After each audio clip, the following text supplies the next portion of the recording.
Hello बच्चों, मैं स्मिता बिजलवान स्वागत करती हूँ आपका आईसीटी वर्चुअल क्लासरूम में। आशा करती हूँ आप सभी स्वस्थ होंगे और अच्छे से अपनी पढ़ाई कर रहे होंगे। बच्चों, आज हम पढ़ने जा रहे हैं क्लास 8 की साइंस। और क्लास 8 साइंस में हमारा चैप्टर चल रहा था कोल एंड पेट्रोलियम। तो इसी को ही आगे हम आज कंटिन्यू करेंगे। तो चलिए एक बार रिवाइज कर लेते हैं लास्ट लेक्चर में जो भी हमने पढ़ा था। ठीक है, चलो। तो लास्ट लेक्चर में बात कोल और पेट्रोलियम की ही कर रहे थे, क्योंकि चैप्टर का नाम कोल और पेट्रोलियम है, तो कोल और पेट्रोलियम की ही बात हम करेंगे। तो हमने ये पढ़ लिया था कि ये जो कोल है और पेट्रोलियम है, ये क्या है? संसाधन है। कैसे संसाधन है? प्राकृतिक संसाधन है। प्राकृतिक संसाधन में समाप्त होने वाले प्राकृतिक संसाधन है कोल और पेट्रोलियम। इसके अलावा प्राकृतिक गैस, इसके अलावा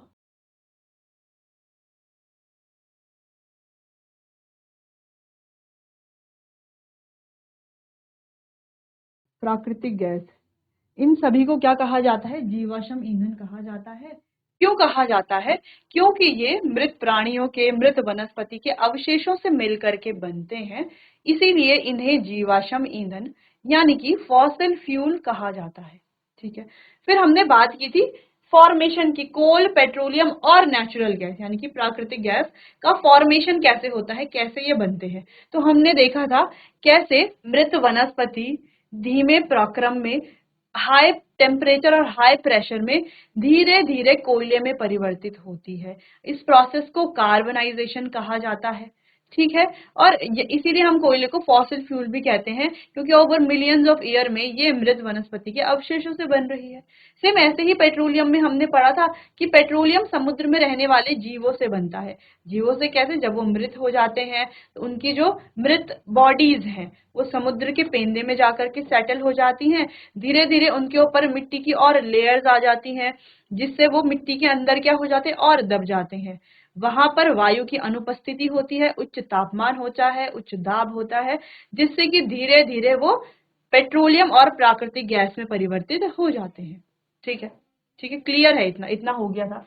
फिर हमने पेट्रोलियम के कंस्टिट्यूएंट के बारे में बात की थी कि जो पेट्रोलियम है, जैसे कोल के प्रोडक्ट तो हमने देख लिए थे, कोक, कोलतार और कोल गैस, इन तीनों का क्या यूज है ये हमने देख लिया था। जैसे कोक का उपयोग किया जाता है इस्पात के निर्माण में, धातु के निष्कर्षण में, वैसे ही कोल तार का उपयोग किया जाता है दवाओं में, ठीक है, पेंट में, इत्र में शुरुआती सामग्री के रूप में। इसके अलावा जो नैप्थलीन बॉल्स है यानी कि जो कपूर होता है, जिसका उपयोग कीट को भगाने के लिए या जो भी इंसेक्ट्स है उनको रिपेल करने के लिए, भगाने के लिए किया जाता है, वो भी हमें कोल तार से मिलता है। और कोल गैस का उपयोग ईंधन के रूप में किया जाता है। ठीक है, और जो भी इंडस्ट्रीज है वहां पर। क्लियर? ये हो गया था। फिर पेट्रोलियम के भी अलग अलग कंस्टिट्यूएंट थे जिसके बारे में हम बात कर रहे थे। कौन कौन से हैं? जैसे कि पेट्रोल,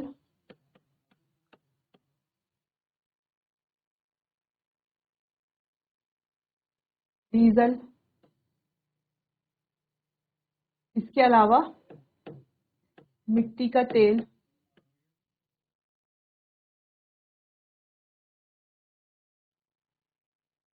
पैराफिन वैक्स,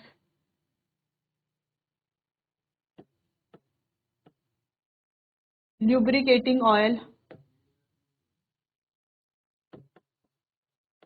ठीक है, स्नेहन तेल जिसे कहा जाता है, ये क्या करता है? ल्यूब्रिकेट करता है।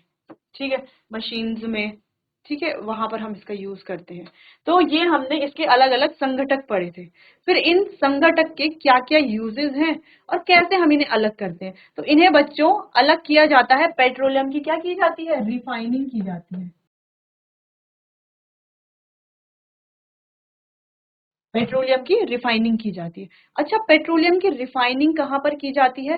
पेट्रोलियम रिफाइनरी में की जाती है। ठीक है, पेट्रोलियम परिष्करणी भी जिसे कहा जाता है। तो पेट्रोलियम रिफाइनरी में पेट्रोलियम की रिफाइनिंग की जाती है। और ये जो अलग अलग संघटक हैं इन्हें अलग किया जाता है, यानी कि इन्हें पृथक किया जाता है, इनका सेपरेशन किया जाता है।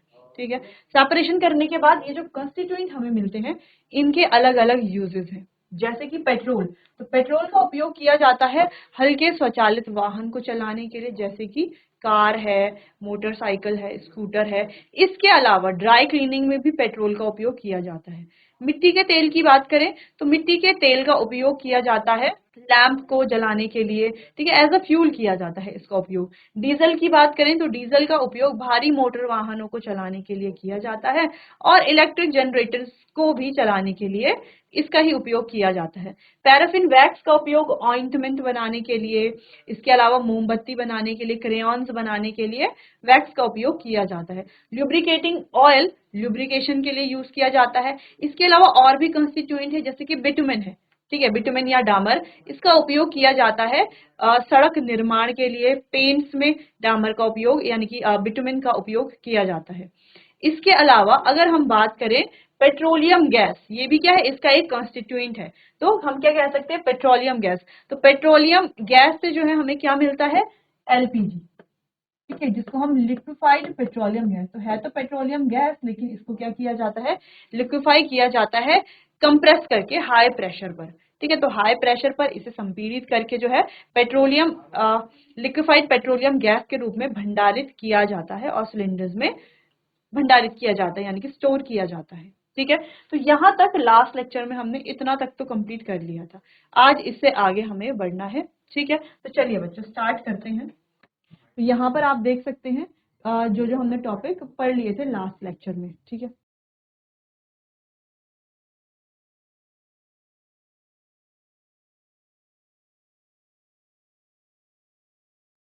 चलो तो ये हम लास्ट लेक्चर में देख रहे थे कि इसके जो कंस्टिट्यूएंट संघटक है, जैसे कि द्रवित कहते हैं एलपीजी यानी कि लिक्विफाइड पेट्रोलियम गैस, तो इसका उपयोग किया जाता है घरों और उद्योगों में ईंधन के रूप में। चलिए नेक्स्ट कंस्टिट्यूएंट है पेट्रोल।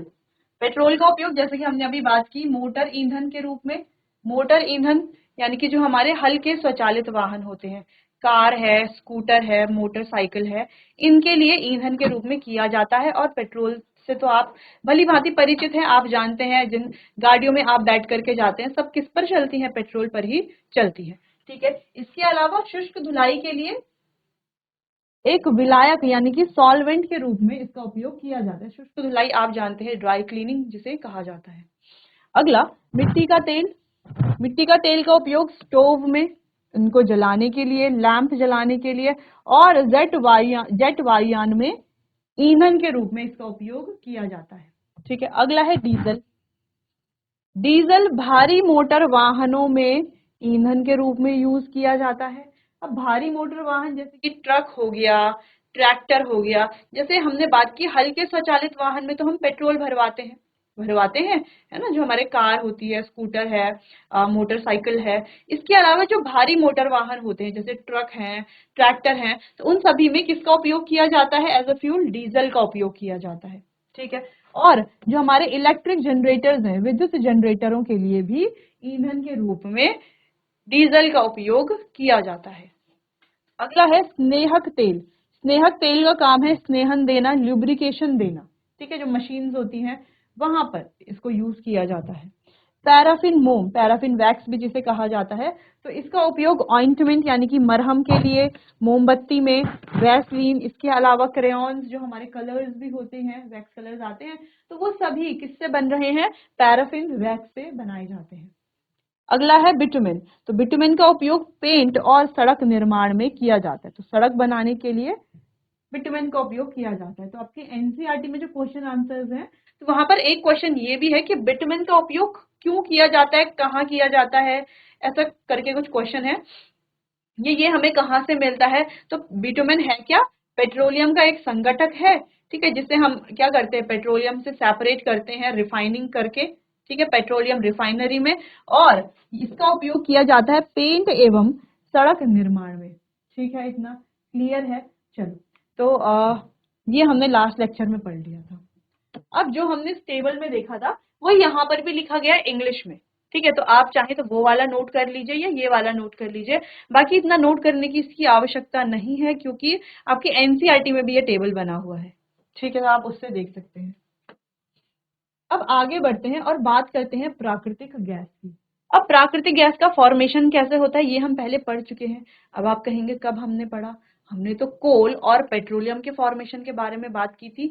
लेकिन अगर आपको ध्यान होगा, जब हम पेट्रोलियम का फॉर्मेशन पढ़ रहे थे, तो पेट्रोलियम के फॉर्मेशन में हमने क्या देखा कि जब पेट्रोलियम बन रहा था, है ना, समुद्री जीवों से बनता है, समुद्र में रहने वाले जो जीव हैं, जब वो मृत हो जाते हैं तो उनकी जो बॉडीज हैं वो समुद्र के पेंदे में जाकर के सेटल हो जाती हैं। धीरे धीरे मिट्टी की लेयर्स उनके ऊपर आती हैं, मिट्टी की लेयर उनके ऊपर डिपॉजिट होती हैं। वायु की अनुपस्थिति के कारण धीरे धीरे उच्च तापमान और उच्च दाब में और वायु की अनुपस्थिति के कारण ओवर मिलियंस ऑफ ईयर्स में ये क्या बन जाते हैं, पेट्रोलियम में परिवर्तित हो जाते हैं।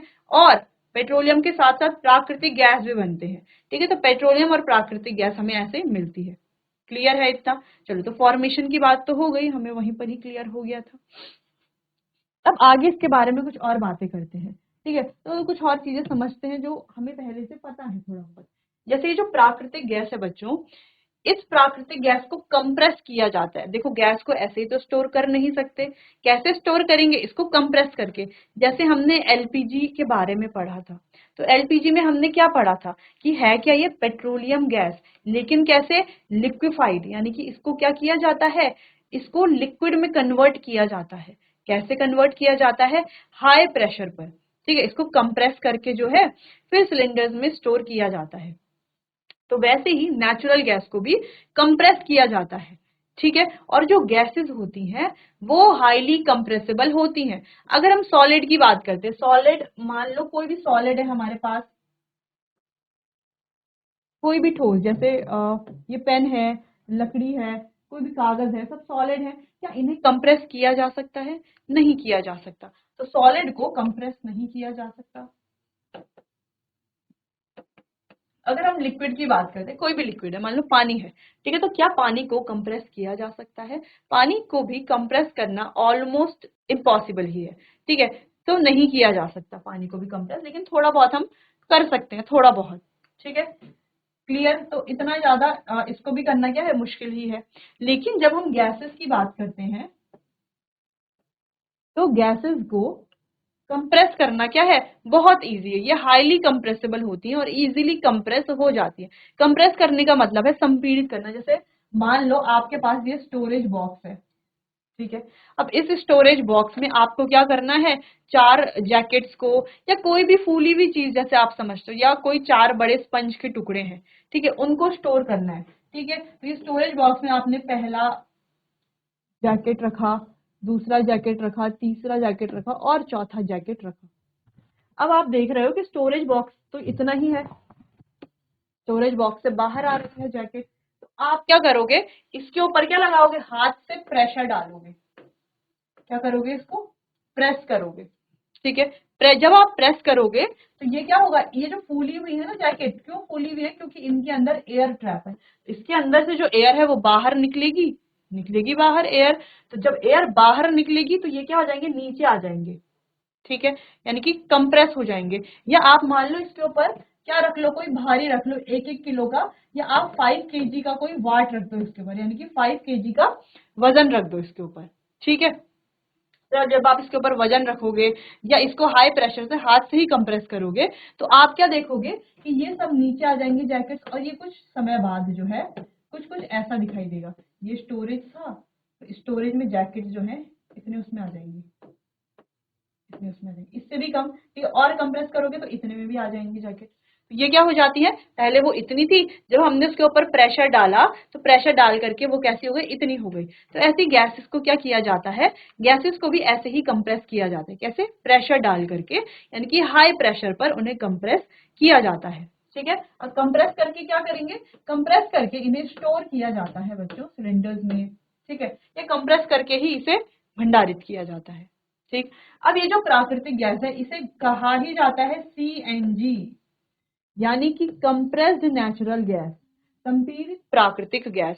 ठीक है, तो हाई प्रेशर पर इसे क्या किया जाता है, कंप्रेस किया जाता है। क्लियर हो गया इतना?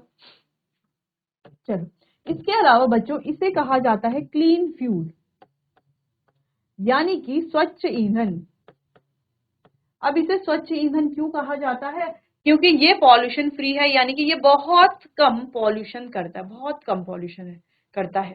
ठीक है, इसके अलावा एक तो ये पॉल्यूशन कम करता है, जलने के बाद कोई भी अवांछित पदार्थ नहीं छोड़ता, कोई भी रेजिड्यू नहीं छोड़ता, हार्मफुल गैसेस ये प्रोड्यूस नहीं करता जलने पर, ठीक है, हार्मफुल गैसेस प्रोड्यूस नहीं कर रहा, इसीलिए इसे क्लीन फ्यूल कहा जाता है।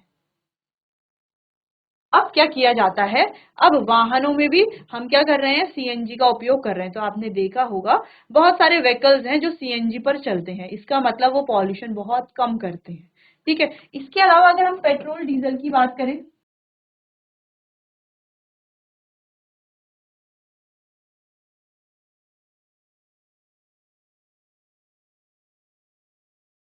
अगर हम पेट्रोल डीजल की बात करें, तो पेट्रोल डीजल भी क्या क्लीन फ्यूल है?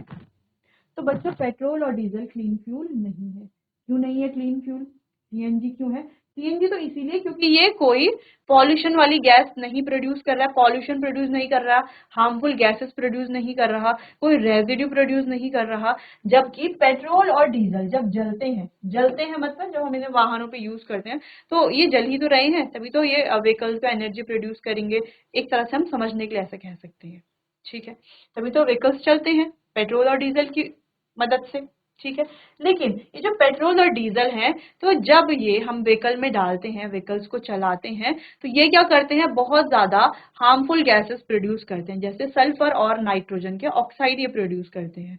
तो सल्फर और नाइट्रोजन के ऑक्साइड जब ये प्रोड्यूस करते हैं, तो वो ऑक्साइड कहाँ जाएंगे, वो गैसेस कहाँ जाएंगी, एटमॉस्फेयर में जाएंगी, ठीक है। और जब रेन वाटर के साथ मिल करके वो गैसेस क्या प्रोड्यूस करती हैं, एसिड प्रोड्यूस करती हैं, और एसिड रेन यानी कि अम्ल वर्षा के रूप में हमारी धरती पर गिरती हैं और बहुत ज्यादा नुकसान करती हैं। इसीलिए क्या है, ये पॉल्यूशन कॉज करते हैं। ये क्लीन फ्यूल नहीं है, पेट्रोल और डीजल क्लीन फ्यूल नहीं है, जबकि सीएनजी क्या है, क्लीन फ्यूल है, ठीक है। चलो, तो प्राकृतिक गैस एक बहुत महत्वपूर्ण जीवाश्म ईंधन है। तो जैसे हमने बात की कि कोयला और पेट्रोलियम तो जीवाश्म ईंधन है ही, इसके अलावा प्राकृतिक गैस भी क्या है, जीवाश्म ईंधन है, ठीक। अगला, क्योंकि इसका परिवहन पाइपों द्वारा सरलता पूर्वक हो जाता है। अब इसका जो परिवहन है वो भी क्या हो जाता है, पाइपों द्वारा सरलता पूर्वक हो जाता है। प्राकृतिक गैस को उच्च दाब पर यानी कि हाई प्रेशर पर संपीड़ित प्राकृतिक गैस यानी कि सीएनजी के रूप में भंडारित किया जाता है।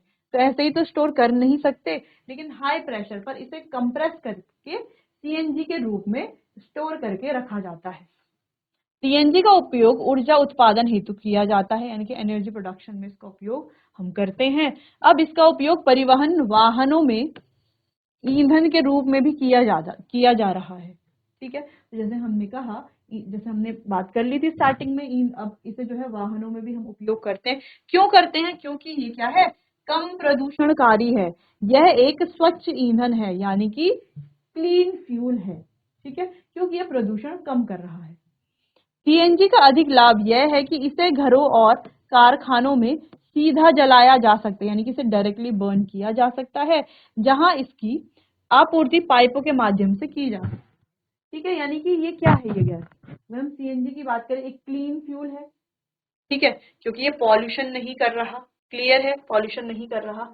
दूसरा, इजी टू हैंडल है, आसानी से इसे जला सकते हैं। इजी टू ट्रांसपोर्ट है, आसानी से इसे पाइपों के माध्यम से इधर उधर एक जगह से दूसरी जगह भेजा जा सकता है, दूसरी जगह से पहली जगह लाया जा सकता है, इस तरीके से, यानी कि easy to handle, easy to transport ये है। इसीलिए हम कह सकते हैं ये एक अच्छा फ्यूल है, क्योंकि इसमें अच्छे फ्यूल वाले सारे ही गुण हैं, ठीक।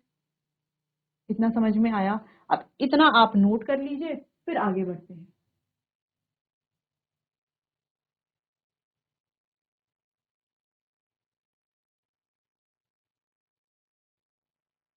चलिए, तो इतना तो क्लियर हो गया सीएनजी के बारे में, ठीक है। अब आगे बढ़ते हैं, प्रॉपर्टीज देखते हैं। सीएनजी एक रंगहीन यानी कि एक कलरलेस गैस है। इसके अलावा गंधहीन यानी कि इसमें कोई स्मेल नहीं है, ठीक है, ऑर्डरलेस है। जीवाश्म ईंधन है यानी कि फॉसिल फ्यूल है, जिसे पाइपों के माध्यम से एक स्थान से दूसरे स्थान तक पहुंचाया जाता है। तो पाइपों के माध्यम से इसे एक जगह से दूसरी जगह पहुंचाया जाता है, यानी कि ये क्या है, easy to transport, है एक जगह से दूसरी जगह, तो क्या है ये, इजी टू ट्रांसपोर्ट है। चलिए अगला सीएनजी और इसके लाभ के बारे में बात करते हैं। उच्च दबाव में संग्रहित प्राकृतिक गैस, हम संपीड़ित प्राकृतिक गैस भी कहते हैं, को सीएनजी के रूप में जाना जाता है। सीएनजी के अगर हम लाभ के बारे में बात करें तो इसके निम्नलिखित लाभ हैं। ठीक है, अब कई सारे लाभ तो हैं ही, जैसे हमने पहले भी डिस्कस किया था, है ना, यहाँ पर हमने पढ़ा था कि सीएनजी के लाभ क्या क्या है। देखो, एक तो ये क्लीन फ्यूल है, वाहनों में इसका उपयोग ईंधन के रूप में किया जाता है। लाभ ये है कि ये कम प्रदूषणकारी है, आसानी से इसे जलाया जा सकता है और आसानी से इसे एक जगह से दूसरी जगह से लाया जा सकता है, यानी कि ट्रांसपोर्ट करना, हैंडल करना सब इजी है।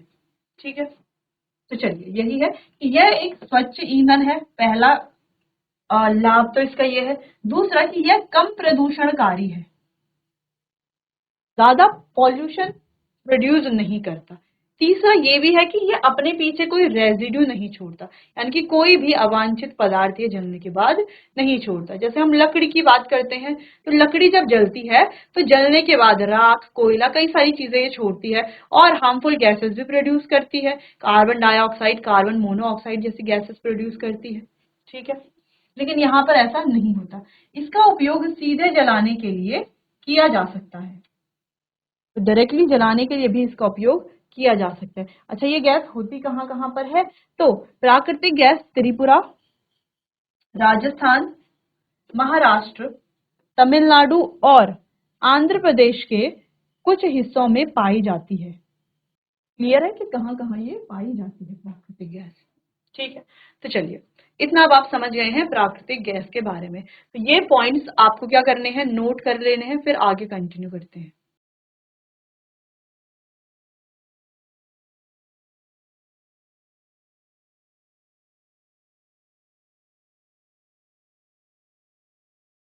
चलिए आगे बढ़ते हैं। नेक्स्ट, अच्छा जो हमने अभी पढ़ा है हिंदी में, वही यहाँ पर इंग्लिश में है। ठीक है, तो क्या है कि ये बहुत ही इंपॉर्टेंट फॉसिल फ्यूल है और ये क्या है, इजी टू ट्रांसपोर्ट है, पाइप्स के थ्रू, है ना, पाइपों के द्वारा इसे आसानी से एक जगह से दूसरी जगह ले जाया जा सकता है। ठीक, natural gas is also use as a starting material for the manufacture of number of chemicals and fertilisers. तो कई सारे केमिकल्स और फर्टिलाइजर्स को मैन्युफैक्चर करने के लिए नेचुरल गैस का उपयोग एज अ स्टार्टिंग मटेरियल किया जाता है। अगला, नेचुरल गैस जो है त्रिपुरा, राजस्थान, महाराष्ट्र, ठीक है, जैसे हमने बात की थी, आंध्र प्रदेश, कृष्ण गोदावरी डेल्टा, यहाँ पर पाए जाते हैं इंडिया में। ठीक है, तो आप चाहें तो अपने अगर ये वाला नोट कर लिया है तो बहुत अच्छा, नहीं किया है तो आप ये वाला भी नोट कर सकते हैं। ठीक है, देख लीजिए इसे एक बार।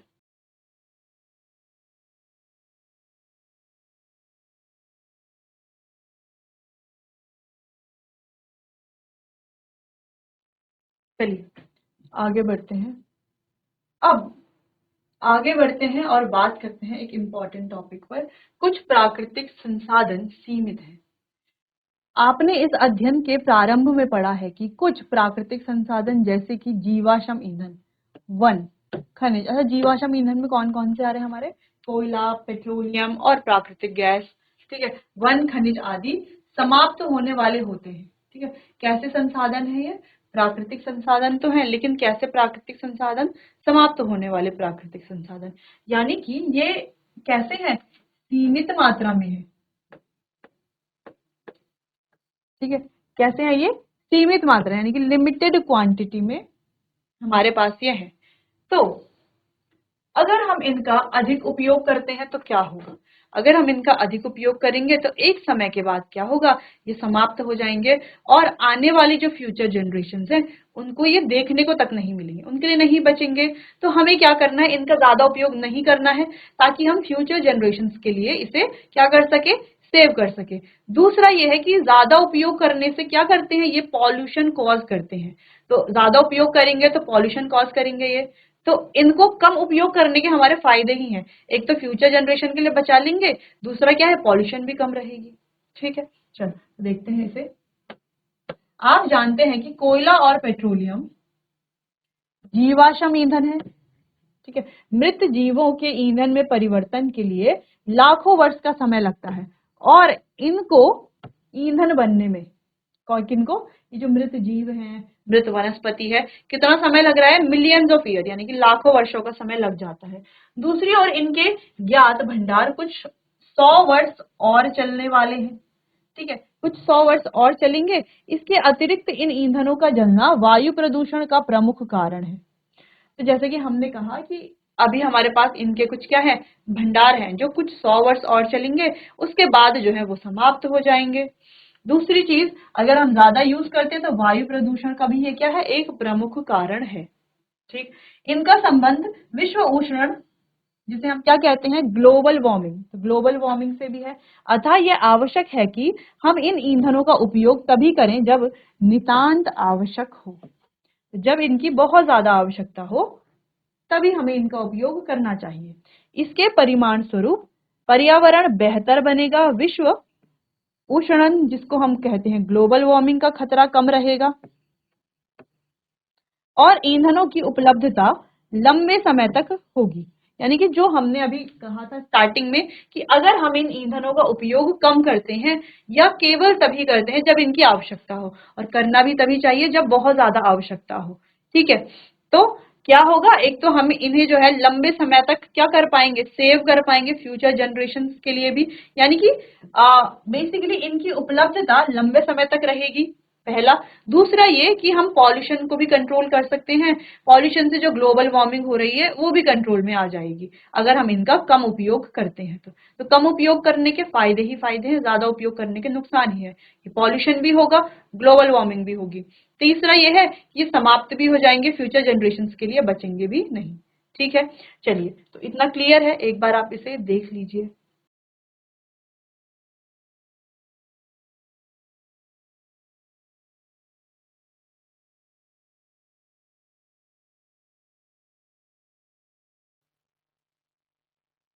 तो चलिए बच्चों, आज के लिए बस इतना ही। बाकी इस चैप्टर को कंटिन्यू करेंगे हम अपने आने वाले अगले सेशन में। तब तक के लिए आपका बहुत बहुत धन्यवाद।